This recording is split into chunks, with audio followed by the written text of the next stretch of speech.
Hi friends, இன்றைக்கி என்ன விலாக்னு வந்து பார்க்கலாங்களா? இது நேத்தி வீடியோவோட கண்டினியூ தான் நான் இன்றைக்கி ஷேர் பண்ணியிருக்கிறேன். நேத்தி விலாக் பார்க்காதவங்க நான் டிஸ்கிரிப்ஷனில் லிங்க் தரேன், செக் பண்ணி பாருங்கள்.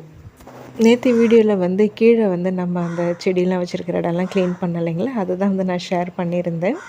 அதுக்கப்புறமா பசங்களை வந்து ஸ்கூலில் விட்டுட்டு கோயிலுக்கெலாம் போயிட்டு வந்ததுக்கப்புறமா ஒரு 11 மணி வரைக்கும் இன்றைக்கி என்னோடய வேலைகளெல்லாம் எப்படி போயிட்டுருந்தது அப்படிங்கிறத இந்த வீடியோவில் நான் ஷேர் பண்ணியிருக்கேன். நேற்று விலாகில் ஒரு க்ளீனிங் ரொட்டீனாக தான் நான் காமிச்சிருப்பேன். இன்றைக்கி அதுக்கப்புறமா வந்து என்னென்ன வேலை வந்து பண்ணிகிட்ருக்கேங்கிறத வந்து பார்க்கலாம். இன்றைக்கி வீடியோ வந்து கண்டிப்பாக கொஞ்சம் வந்து லென்த்தியாக தான் வந்து இருக்கும். முடிஞ்ச அளவுக்கு வீடியோவை ஸ்கிப் பண்ணாமல் வந்து பாருங்கள். அப்படியே நம்மளுடைய வீடியோஸ் வந்து பிடிச்சிருந்தால் லைக் பண்ணுங்கள், அப்படியே வந்து ஹைப்பும் வந்து கொடுங்க. அப்போ தான் எங்களுக்கு ஒரு மோட்டிவேஷனாக வந்து இருக்கும். காலையில் சமையல் வேலையெல்லாம் வந்து முடிச்சுட்டு கீழே க்ளீன் பண்ண போயிருந்தேங்க. எல்லாத்தையும் முடிச்சுட்டு மேலே ஒரு 8 மணி போல் ஆகிடுச்சு. வந்ததுக்கப்புறமா என்னால் வந்து இந்த கிச்சன் க்ளீனிங், வீடு க்ளீனிங்லாம் வந்து பண்ணுறதுக்கு முடியல. எனக்கு அந்த க்ளீனிங் வேலை இல்லைன்னா ஒரு 8 மணி போலேயே வந்து வீட்டு வேலைகள் எல்லாமே கம்ப்ளீட்டாக முடிச்சிடுவேன். இன்றைக்கி அப்படியே ஆப்போசிட்டாக தான் வந்து மாறிடுச்சுங்க. கீழே அந்த வேலையெல்லாம் வந்து பண்ணிகிட்டு இருந்ததுனால பசங்களை ஸ்கூலில் விட்டுட்டு வந்ததுக்கப்புறமா தான் மற்ற வீட்டு வேலைகளே வந்து செய்ய ஸ்டார்ட் பண்ணேன். வீடு ரொம்ப கனம்தாங்க வந்து கிடக்குது. இனிமேல் தான் வந்து க்ளீன் பண்ணணும். பார்த்திங்கன்னா இது நேற்று மளிகை பொருட்கள்லாம் வந்து வாங்கிட்டு வந்திருந்தோம். அது வந்து இன்னும் எடுத்து வைக்கல, அப்படியே தான் வந்து இருக்குது. டீ தூள்லாம் காலி ஆகிடுச்சு. அதை அப்படியே ஓப்பன் பண்ணதை அப்படியே தான் வச்சுருக்கிறேன். காலையில் பாலக்கா வந்து பார்த்திங்கன்னா இந்த மணத்தக்காளி கீரையும் வந்து கொண்டு வந்திருந்தாங்க, வாங்கியிருந்தேன். அதுவும் வந்து அப்படியே கொண்டு வந்து கவுண்டர் டாப்பில் வச்சது அப்படியே இருக்குது. கீழே க்ளீன் பண்ணும்போது அந்த வல்லாரி கீரையும் வந்து எடுத்துகிட்டு வந்து அப்படியே வச்சுட்டு அதெல்லாம் வந்து எடுத்து ஃப்ரிட்ஜில் வைக்கணும். இன்றைக்கி லன்ச் பாக்ஸுக்கு இன்றைக்கி சமையல்லாம் என்ன பண்ணேன்னா ரொம்ப சிம்பிள் தாங்க. எனக்கு நேற்றி வச்சு மீன் குழம்பு இருந்தது, அதோட விட்டுட்டேன். சாதனா குட்டிக்கு இறால் வாங்கினேன் இல்லைங்களா, இறால் தொக்கு மாரி பண்ணி அதில் சாதம் போட்டு கலரி கொடுத்து அனுப்பிச்சிட்டேன். ஸ்நாக்ஸுக்கு வந்து பட்டாணி வேக வச்சுருந்தேன், அது அப்படியே கொஞ்சம் இருக்குது எனக்கு. அவங்களுக்கு வந்து லஞ்சுக்கு வந்து பார்த்திங்கன்னா காலிஃப்ளவரும் அந்த வேக வச்ச பட்டாணியும் போட்டு ஒரு திக்கான ஒரு கிரேவி மாரி வந்து பண்ணியிருந்தேன். அது அவங்க சாப்பிட்டுட்டாங்க. தயிர் இருந்தது, முட்டை இருந்தது, அதோட வந்து வச்சாச்சு. நம்மளோட வீடியோஸ் ரெகுலராக பார்க்குறவங்களுக்கு தெரியும், மேக்ஸிமம் நம்ம வீட்டில் காலையில் மதியம் 2 வேளையுமே சாப்பாடு தாங்க இருக்கும். வாரத்தில் ஒரு 2 நாள் கிட்ட தான் வந்து எதாவது டிஃபன் வந்து செய்வேன் காலை டைமில். அதுவும் காலையில் சாம்பார், குருமா என்ன வைக்கிறோனோ அதோட வந்து வச்சுப்பேன். தனியாக வந்து சட்னிலாம் அரைக்க மாட்டேன். வந்ததுமே முதல் வேலையை வந்து சாப்பிட தாங்க வந்து போகிறேன். நேற்று வச்சு மீன் குழம்பு வந்து மண் சட்டியில் தான் அப்படியே வந்து வச்சு நான் மாற்றி வைக்கல, அதை அப்படியே சூடு பண்ணி சாப்பிட்டுட்டு அதுக்கப்புறமா தாங்க மற்ற வேலைகள் எல்லாமே வந்து பார்க்க போகிறேன். இன்றைக்கி காலையில் எழுந்திரிச்சதுலேருந்து ஒரு 11 மணி வரைக்குமே வந்து சரியான வேலைங்க. கொஞ்சம் கூட வந்து ரெஸ்ட்டே இல்லை. ஒரு டே வேலை எல்லாமே முடிச்சுட்டு அதுக்கப்புறமா ரெஸ்ட் எடுக்கலாமேன்ட்டு தான் நான் வந்து கண்டினியூஸாக வேலை பண்ணிகிட்ருந்தேன். எனக்கு வேலைகள் அப்படி அப்படியே வந்து கடந்தாலே ரொம்ப டென்ஷனாக இருக்குங்க. அந்த டென்ஷனோடு இருக்கிறதுக்கு பேசாமல் வேலையெல்லாம் முடிச்சுட்டு வந்து ரிலாக்ஸாக இருந்துக்கலாமே அப்படிங்கிறனால தான் நான் என்னோடய வேலைகளெல்லாம் இப்படி வந்து பண்ணிகிட்ருக்குறேன். ஆனால் இன்றைக்கி ஒரு வழி ஆகிட்டேன்னு தான் வந்து சொல்லலாங்க. உடம்பு ரொம்ப டயர்டாகிடுச்சு. அது என்னென்னு வந்து நான் அப்புறமா வந்து சொல்கிறேன் கடைசியாக. எப்போதுமே சாப்பிட்டதுமே கொஞ்சம் நேரம் வந்து ரெஸ்ட் எடுப்பேன். இன்றைக்கி நிறையா ரெஸ்ட்டு கூட எடுக்கலைங்க. எனக்கு கண்ணாபின்னான்னு கிடக்கிறத பார்த்தாலே ரொம்ப டென்ஷனாக இருக்குது. வேலையெல்லாம் முடிச்சுட்டு ரெஸ்ட் எடுத்துக்கலாமேன்ட்டு கொஞ்சம் அந்த டயர்டோடு தான் வேலை பண்ணிகிட்டு இருந்தேன். சமைக்கும் போதே கொஞ்சம் சேர்கிற பாத்திரத்தை விளக்கிட்டு தான் இருந்தேன். அதுக்கப்புறம் இந்த லஞ்சு பேக் பண்ணது சாப்பிட்டதுன்ட்டு இன்னும் நிறைய பாத்திரம் சேர ஆரம்பிச்சிச்சு. எப்போதுமே சமைக்கும் போது இந்த கவுண்டர் டாப்பு, கேஸ் ஸ்டவ் எல்லாமே தொடச்சி விடுவேன். இன்றைக்கி அந்த வேலையை வந்து பண்ணல. ஏன்னா இன்றைக்கி வந்து கேஸ் ஸ்டவ் வந்து கழுவி விட போகிறேன். அதனால தான் நான் அந்த வேலையை இன்றைக்கி பண்ணலை. 2, 3 சிஸ்டர் கமெண்ட் பண்ணியிருந்தாங்க, பழையபடி வந்து இந்த கழுவுற வேலையெல்லாம் ஆரம்பிச்சிட்டிங்களா புது கேஸ் ஸ்டவ்லையும், அதுமாரி பண்ணாதீங்கன்னு சொல்லியிருந்தீங்க. அது இனிமேல் எனக்கு அப்படி பண்ணாதாங்க வந்து திருப்தியாக இருக்குது. தொடச்சி விட்டோம்னா அந்த அளவுக்கு வந்து எனக்கு பிடிக்கல. முன்னாடியாவது வந்து அந்த பழைய அடுப்பு இருக்கும்போது அடிக்கடி கழுவிட்டு இருந்தேன். ஆனால் அது கொஞ்சம் கம்மி பண்ணிட்டேன். வாரத்தில் ஒரு 2 இல்லை 3 தடவையாவது கேஸ் ஸ்டவ் வந்து கழுவி விட்டுறேன். இந்த பர்னர்லாம் கழுவுறது இல்லைங்க. அது வந்து பார்த்திங்கன்னா ரொம்ப அழுக்காக பிளாக்காக மட்டும் தான் வந்து கழுவிக்கிறது. அதில் தண்ணி போகாத அளவுக்கு எடுத்து வச்சுட்டு அதுக்கப்புறமா தாங்க வந்து கழுவேன். ஃபஸ்ட்டு வந்து இந்த கிச்சன் வேலையை முடித்தா தான் எனக்கு கொஞ்சம் ரிலாக்ஸாக இருக்கும். அதுக்கப்புறமா பெருசாக ஒன்றும் வேலை இல்லைங்க. 2 பெட்ரூம்லேயும் பெட்டு சரி பண்ணணும். அதுக்கப்புறமா வீட்டு வாசலை வந்து பெருக்கி தள்ளணும், அவ்வளோதான். அப்புறம் இந்த கீரை வாங்கினது மெயினாக அதை வந்து கிள்ளி வைக்கணுங்க. ஏன்னா காலையிலே வந்தது இப்போவே கொஞ்சம் வாடி போன மாதிரி இருக்குது. நான் மற்ற வேலைகள் ஏதாவது வந்து கீழே தான் பண்ணிகிட்டு இருந்தேன்னா காலை டைமில் சாதனா சீக்கிரம் வந்து அவள் கிளம்பிட்டான்னு இந்த வீடு பெருக்கி தள்ளுறது, பெட்ரூம்லாம் சரி பண்ணுறது, இந்த மாதிரி வேலைகள்லாம் அவள் வந்து செஞ்சுருவா. இப்போ 10th போயிட்டாளிங்களா, அவளுக்கு இப்போ டெய்லியுமே வந்து எதாவது டெஸ்ட் வச்சிட்ருக்காங்க. அவளுக்கு படிக்கிற வேலையே கரெக்டாக தான் இருக்குது. அதனால் நான் அவளுக்கு ரொம்ப டிஸ்டர்ப் பண்ணுறதில்ல. அதுவும் இல்லாமல் 2, 3 சிஸ்டர் வந்து ரெக்வஸ்ட்டாகவே கேட்டிருந்தீங்க, 10th போயிட்டா அவளுக்கு ரொம்ப வேலைலாம் கொடுக்காதீங்கன்னு வேறு சொல்லியிருந்தீங்க. ரொம்ப வேலை கொடுக்கறது கிடையாது சிஸ்டர். ரொம்ப சின்ன சின்ன வேலை தான், இந்த பெருக்கி தள்ளுறது, இந்த பெட்ரூம் அடுக்கி வைக்கிறது, துணி எடுத்து வைக்கிறது, இதெல்லாம் ஒரு பெரிய வேலையே கிடையாது. அதெல்லாம் மிஞ்சி மிஞ்சி போனால் ஒரு 15லேருந்து 20 நிமிஷம் கூட ஆகாது. அந்த வேலையை கூட வந்து செய்யலைன்னா அது அவளுக்கு ரொம்ப சோம்பேறித்தனம் ஆகிடுவா. அப்புறம் எந்த ஒரு வேலையும் செய்கிறதுக்கு அவளுக்கு இன்ட்ரெஸ்ட்டும் வராது. அதனால் இந்த சின்ன சின்ன வேலைகளை தான் விடுறது, பெரிய வேலைகள்லாம் எதுவும் விடுறது கிடையாது. அதுவும் எக்ஸாம் டைமில் சுத்தமாக நான் அவளை டிஸ்டர்பே பண்ண மாட்டேன். நானே தான் எல்லா வேலையும் வந்து பார்த்துக்கிறது. இப்போ அவளுக்கு டெஸ்ட்டு போயிட்டுருக்கனால நான் அவளை எந்த வேலையுமே சொல்லலை. அவள் கிளம்பிட்டு படிச்சுட்டு தான் இருந்தாள். நான் அப்புறம் வந்து தான் எல்லா வேலையும் வந்து நான் பண்ணிகிட்டு இருந்தேன். காலையிலேருந்து தொடர்ந்து வந்து வீடியோ எடுத்துகிட்டு இருக்கனால சார்ஜரும் வந்து நான் கவனிக்கவே இல்லைங்க, கம்மியாக தான் இருந்தது. அதுக்கப்புறமா சார்ஜ் போட்டு விட்டுட்டு எல்லா வேலையும் கம்ப்ளீட்டாக முடிச்சதுக்கப்புறமா தான், அதாவது கிச்சன் வேலையை முடிச்சதுக்கப்புறமா தான் திருப்பி வீடியோ எடுக்கவே ஸ்டார்ட் பண்ணேன்.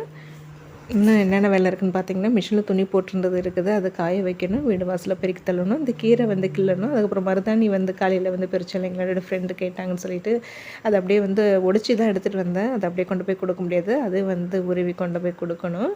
அந்த வேலையும் தான் வந்து பண்ண போகிறேன். சோஃபா கவர்லாம் வந்து துவக்கி போட்டிருக்கிறேன். அதெல்லாம் வந்து காய வச்சதுக்கப்புறமா தான் ஈவினிங்காக தான் வந்து போட்டு விடணும். நேற்று சாதனாக்கு வந்து ஸ்கூலில் வந்து இந்த நோட்ஸ்லாம் வந்து கொடுத்துருந்தாங்கங்க, அப்படியே எடுத்துகிட்டு வந்து இங்கே சோஃபாவில் போட்டுருந்தது அப்படியே கிடக்குது. எல்லாம் கொண்டு போய் டேபிள் வச்சுட்டோம்னா வந்து அரேஞ்ச் பண்ணிப்பேன்.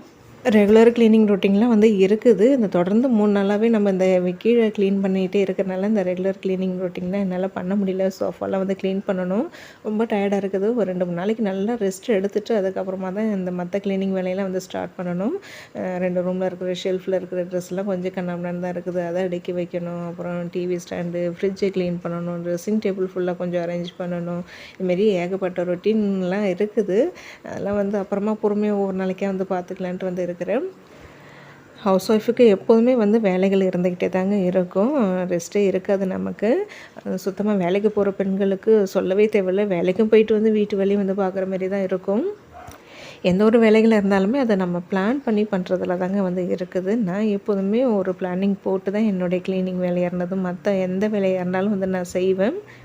எந்த நேரமும் வந்து எதாவது வேலை செஞ்சிட்டே தான் இருப்பான்னா அப்படின்லாம் வந்து கிடையாதுங்க. நல்லா ரெஸ்ட் எடுக்கிற டைமும் எனக்கு வந்து கிடைக்கும். அந்த டைமில் நல்லா ரெஸ்ட்டும் எடுப்பேன். உங்களுக்கு வீடியோவில் கண்டினியூஸாக அப்படியே எடிட் பண்ணி காமிக்கிறதுனால இன்னும் தொடர்ந்து நிறைய வேலை செய்கிற மாரி உங்களுக்கு வந்து பார்க்குறதுக்கு வந்து தெரியும். அப்படிலாம் கிடையாதுங்க. கொஞ்சம் ரெஸ்ட் எடுத்து தான் வேலைகளை வந்து நான் செய்கிறது. ஆனால் இன்றைக்கி கொஞ்சம் கூட ரெஸ்ட் எடுக்காம தாங்க இந்த வேலைகள் எல்லாமே பண்ணிகிட்டு இருந்தேன்.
நான் முன்னாடி சொன்ன மாதிரி எல்லா வேலையுமே கம்ப்ளீட்டாக வந்து முடிச்சதுக்கப்புறமா கொஞ்ச நேரம் நல்லா ரெஸ்ட்டு தாங்க எடுத்தேன். அதுக்கப்புறமா திருப்பி வந்து வீடியோ எடுக்க ஸ்டார்ட் பண்ணேன்.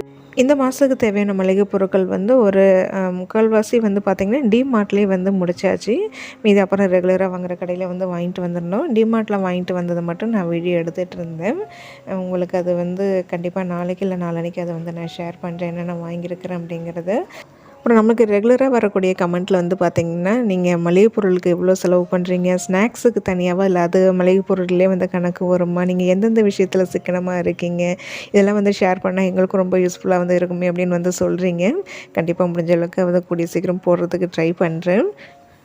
மளிகை பொருட்கள் வந்து பார்த்திங்கன்னா, ஒரு 3/4வாசி இங்கே டிமார்ட்லேயே வாங்கிட்டேன்.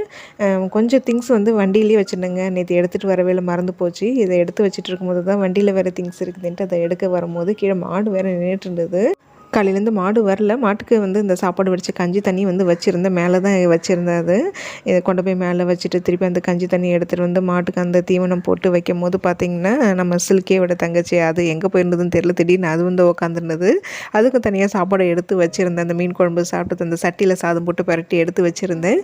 அதை எடுக்கிறதுக்கு திருப்பி வந்து மேலே போனாங்க. இன்றைக்கி காலையிலேருந்து சாயங்காலம் வரைக்கும் குறைஞ்சது ஒரு 15 தடையாவது இந்த மாடிப்படி ஏறி ஏறி இறங்கிட்டு பத்தாவதுக்கு மேலே துணி காய வைக்க போனது வேறு.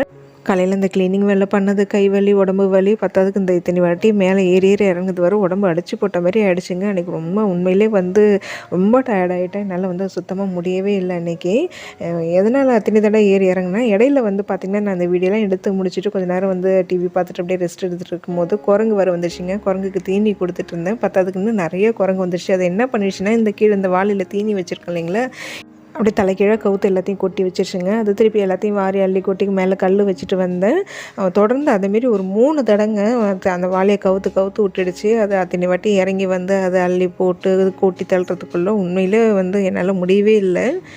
ஃபஸ்ட்டு வாட்டி வந்து பார்த்திங்கன்னா நான் தான் மிஸ்டேக் பண்ணிவிட்டேன். மாட்டுக்கு வந்து ஃபஸ்ட்டு இப்போ தீவனம் வைக்க வரும்போது சரியாக மூடாமல் விட்டுட்டேன். அதனால தான் வந்து தள்ளி விட்டுடுச்சுன்னு நினச்சிட்டு 2வது வாட்டி வந்து பார்த்திங்கன்னா அதை மூடிட்டு மேலே கல்லெல்லாம் வச்சுட்டு வந்தேன். அந்த கல்லோடு சேர்த்து அந்த வாளியை தள்ளி விட்டு கொட்டி வச்சுருந்தது.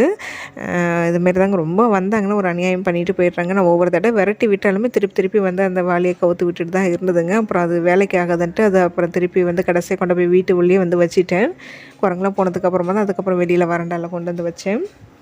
இந்த மணத்தக்காளி கீரை வந்து முதல்ல அந்த காய் இருக்கு இல்லைங்களா, அந்த பழுத்த காய் மாரி கருப்பு கலரில் இருந்தது. அது கொண்டு வந்து தான் இங்கே வந்து போட்டு விட்டு அது முளையாதான்னு தெரியல. இருந்தாலும் சரி மனசு கேட்கல அப்படியே தூக்கி போட.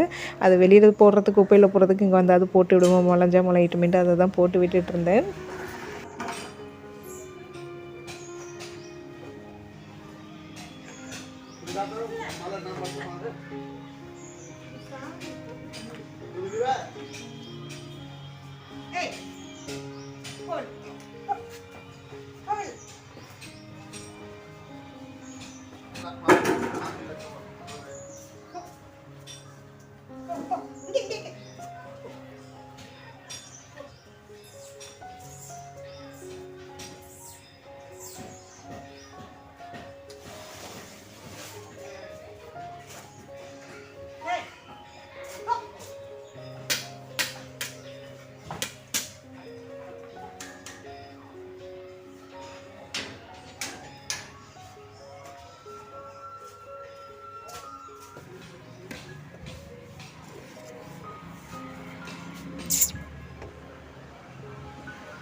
இல்லை சத்தியமாக வந்து முடியவே இல்லைங்க. இன்றைக்கி ஒரு வழி ஆகிட்டேன்னு தான் வந்து சொல்லலாம். சரி இது வாங்கிட்டு வந்தது அப்படியே இருக்குது. அதுவும் வந்து வளையல் எடுத்து வைக்காமல் அப்படியே இருந்தது. சாதனம் அப்போ அப்படியே இருந்ததுன்னா வந்து எதாவது சொல்லுவாங்க. அதனால தான் சரி கையோட இதையும் வந்து எடுத்து வச்சிடலான்னா வந்து பாக்ஸ்லலாம் எதுவும் வந்து கொட்டலைங்க.